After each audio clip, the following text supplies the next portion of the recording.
the mic, it does this when I first start. Okay, now I can hear it. Alright, so let me just adjust the camera so you can see my shirt a little bit. So there's a coffee cup and it says coffee saves lives. I guess you get the idea. I'm gonna bring it up some. Okay, I haven't gotten my nails redone, which is like really annoying because I intended to, but I worked the last 3 nights, and my hair, I was supposed to go for a hair dye I finally decided on a color, and I was gonna go on Tuesday, but the stylist that I see, she was sick, so I did not get to go, which was super frustrating. But because I wanted to be I wanted to be dark again, and it looks healthier and fuller, and I was gonna curl it today for this video, but then I decided to go ahead and just make the video, and I will curl it once I get it colored on Tuesday, this coming Tuesday, and my goal is to film that day. Now I do have the gain like halfway today. Sorry, I know I only got like 2 nails left on my fingers. I'm just double checking I didn't lie. Yeah, so it's on that 4th setting, which is that is the stereo one, and recommended for ASMR, and I have it on half the gain, so it probably will record like what I like to call loud, but I wanted to have some sensitivity. So I've been kind of experimenting with that, and I have a short that I'm going to do when I finish this, and then I'm going to use the pink mic that has like a different sound. It's a cheaper mic, but it's I don't have to hold it either. So I'm going to do another thing with that this weekend,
the selective norepinephrine reuptake inhibitors, TCAs, the tricyclic antidepressants.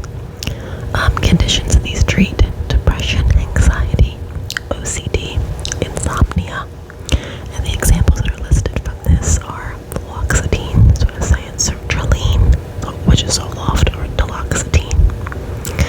Number 2 is anti-anxiety medications, such as benzodiazepines and Buspar or Buspirone. And something that is a benzo would be something like Ativan, something like that. These are usually used for acute anxiety only, panic, and insomnia. Benzos can be addictive, and that's why they're used in it's one of the reasons that they're used for acute situations. Alright, antipsychotics, typical and atypical. Or like a lot of times it can be referred to as first generation and second generation, like the older ones and the newer ones. Conditions treated: schizophrenia, bipolar mania, psychosis. Examples would be Haldol, Risperidone, clozapine. And some drugs have side effects where you have to be monitored and you have to get lab work. That's something to consider. Mood stabilizers. Conditions treated: bipolar disorder, mood swings. Examples: one of the mood stabilizers that's common is lithium, and there's valproate, typical stimulants. Conditions treated would be ADHD as well as narcolepsy. Examples would be Adderall and Ritalin. This is just like a overview that chatgpt helped me organize. But and yes, it thinks that it thinks I have raccoon energy, so it always puts a raccoon in there. But just an overview, and I'll try to put that in the actual video. But it's just a general overview, so I should probably give you a disclaimer. Sorry, I thought I was gonna cough. Okay. I'm not giving any medical advice here. I'm a nurse. I'm not a provider. I'm not an educator. I just got, I use some of my own study and my own knowledge, and I use ChatGPT as well to organize some of this. And again, if you need medical advice, seek a provider, a psychiatrist, or a nurse practitioner. And it's just my opinions that I'm sharing, my opinions and some research that I did, okay? So I just want to put that out there. And in the description, I will make sure that you have resources. If you're in crisis, to reach out to, and what I can find if you're in different countries and stuff like that, I will put that in the description. Okay. So, I was just looking to see where I want to go next. Okay. So I can tell you from my own experience that clinical instructors in particular frown upon you going straight into psych. They think everybody should go from nursing school into med surg. I think this is an old way of thinking. I'm not saying there's not value in it. You'll get some skills, for sure. But if it's not your thing, you're going to quit, or you're not going to do well, or you're going to waste the time of that particular unit, So I think you should go where you're being guided intuitively, or where you believe that you will be the strongest, where you believe that you will do the best. And I think specializing immediately, I think it's an amazing thing to do. There are some skills that you can practice, like, you can take a phlebotomy course, you can take a course to be able to insert IVs, because these things do come up in psychiatric nursing, So, I just think whatever you're led to, and if you're led to, sometime in the ER, or sometime in ICU, or sometime in med surg, and if that's something you think you would thrive in, then you should do that as well. And you could do psychiatric nursing later if that is an interest of yours. So I just wanted to say that first. And some clinical instructors, will kind of look at it like, you want to go into psych. Some of them feel like it's wild and risky and violent and dangerous, and some of them feel like you're less of a nurse for going into psych, So you do have to think about some of the stigma that does exist, but it doesn't really affect you unless you let it affect you, because you don't have to let anyone's opinion affect you unless you think their opinion is valuable. And if you don't think their opinion is valuable, then you don't. I just want to bring this up. I'm not trying to show off my nails that have all fallen off. If you don't think their opinion's valuable, then you don't have to give it any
crisis care, therapeutic communication, trauma-informed listening, bed titration, holding the line when someone's world is spinning. I didn't choose this as a stepping stone. I chose it as a home. But when someone is unraveling, they don't need perfection, they need presence. I like the way that's worded. When someone is unraveling, they don't need perfection. They need presence. They need presence. And the reason I think that's significant is because when you bring presence to a situation, even your own problems, you can just get kind of quiet, let your energy sit. Sometimes spontaneous solutions appear. And when you bring it for someone in crisis, their energy, it's not going to become calm automatically like some superpower, but it can lower some of that intensity, can come down. There is the potential for that. It's like holding space, kind of. Alright, let's see. So no, I'm not missing out by going into psych first. I'm showing up where most people quietly walk away. There are a lot of people that do not prefer to work in inpatient behavioral health or psychiatric settings. That is true. Okay, well, I can't even see this. The sun's going down. I'm losing my light. Let's see. The Dr. Scrimbles, which is the name that was given to the raccoon that ChatGPT thinks I look like. It says that this unit has the best snacks and emotional plot twists. I do think it probably does have the most emotional plot twists. To anyone choosing psych early ICU, you're not behind. You're exactly where the soul work begins. So, like, in nursing, there's no such thing as like ahead or behind. You have some nurses that I work with a nurse right now that did her entire career in psychiatric nursing. She did her entire career, and she's still working, and she's 72. No, this is actually somebody. I said I work with her now. I work with somebody now that's also like has done an entire career in psych. But this person I'm thinking of actually stopped working because it wasn't helping her financially anymore to actually work like part-time, or PRN. So she stopped. I haven't actually seen her in like a year. But she was very good, and she was very energetic, and she was very knowledgeable, and she was a great nurse. She could call out, medical situations, and we would lean on each other's expertise and experience and work together and have a lot of teamwork. But again, I just think that in life you need to follow what's best for you and not what other people think is best, because some of my people my parents' age would teach that you should stay working for the same company your whole life, or you should stay in a career because it's quote unquote stable. And I don't think that's how we do things now, and I don't think that's how you really should do things. I mean, you should always be grateful for your opportunities. You should always be grateful. But if you're miserable, you should find another job. And in the meantime, you can find some gratitude for the one that you're miserable in, because I think energy is a real thing. But if you're miserable in your field, you should find another field. I personally think it's important to have your own money. I'm not judging anybody. If you're a housewife and you're raising kids, you're doing a very hard job, and it's not that. I do think that whoever your spouse is, whether you're the husband or the wife, doesn't matter. You share the money. But I find that in some dynamics, it's like people are being given an allowance and they're an adult, and that's never going to be me. I will work for a living, and it will be my money and my decisions and my freedom, and that to me is invaluable. Does it suck sometimes that life can be hard and things are expensive? Absolutely. But I would take that over the alternative, and this career is versatile, so it's like some people have had children and they've stopped working as a nurse, or they'll just work PRN, so they only have to do 2 shifts every 6 weeks, but then they can come back and work full time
like if you grew up in an environment where things were very healthy and functional, I mean, I'm not knocking that, that's amazing.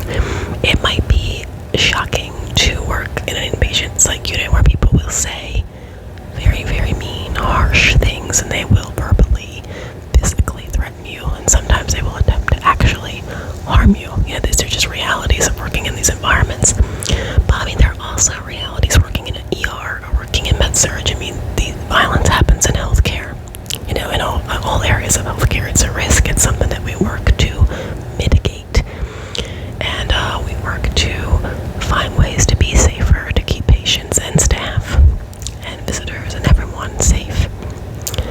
So,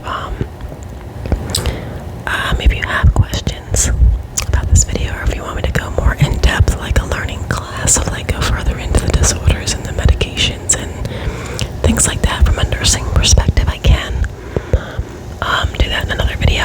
I just wanted to give like a little bit of an overview. I did do my my ANCC certification in psychiatric nursing. So I have like a national certification in psychiatric nursing. So I had to study quite a bit of the diagnoses that the providers give, as well as the treatment, the medications, and then just situational awareness and you know, understanding what you need to prioritize. Like, I feel like part of that certification was, you know, taught to me on the job training, so to speak. So if you are looking at a situation with a patient, to me, you always look for the safety element. So no matter what's presented, you know, that's going on with this patient, what is the safety issue? Is there a major medical emergency that needs to be dealt with? You know, are they in the middle of an asthma attack, for example? Or are they having a behavioral health crisis where, you know, they are at risk for self-harm, and that needs to be the first thing addressed? And maybe they need to have close observation or a one-to-one staff, you know, as a sitter to sit with them. There are, you know, a lot of people, you know, there are sitters in like medical floors for this type of reason, for safety reasons. But sometimes even on the inpatient psych unit, the patient still needs an actual one-to-one sitter. That does happen, and it's an order that's provided for by the psychiatrist or psychiatric nurse practitioner. I think not everyone is cut out for this type of field. I don't know what Animal's doing. He's been wild today. I don't think everyone's cut out for it. I don't think it's everyone's cup of tea. And I do think that, you know, some people have come and left. You know, they were threatened one time and they were like, never again. That was unfathomable to them. Whereas to me, I've been bothered once or twice over the years, but like, I just shrug it off because I try not to take it personal. I try to remember they're there for treatment, and if you're inpatient, then you're at your sickest. But also, like, just remaining neutral because you are there to provide care. You know, you're not really there to judge, and we need to slow down on this judgment in general, right? Because unless you are judging yourself and your spouse and your children and your sister and your mother with that same level of harshness, you need to knock it off. Knock it off. Because the truth is, you're not better than anybody. You're not better than these patients just because they're there, you know. Anybody can be humbled in life. Anybody. And I think that's something to remember, because sometimes I think, you know, if you think that you're, you know, more, you have authority over somebody, or you're not as sick or something like that, you know, you might judge, and what your behavior shows that judgment, even if you're not saying it. Because, you know, at work, in a professional environment, in a nursing environment, hopefully you're not going to be saying it, you know. And you have to, I'm sorry, I have to switch hands because he's messing with plastic. No, sir. No, sir. I got these stickers today. They're strawberry shortcake.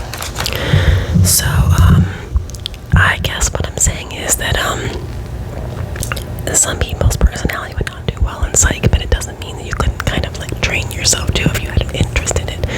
And again, being loud or an extrovert or the kind of person who takes no nonsense does not mean you wouldn't be good at it. As a matter of fact, some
just wanted to share my experiences as like a nurse and, some research I found and kind of defend the stance of going straight out of school into it. Doesn't have to be psych, into whatever you are called for, because there are some students that have gotten slack for going like straight into even ICU because it's specialized, right?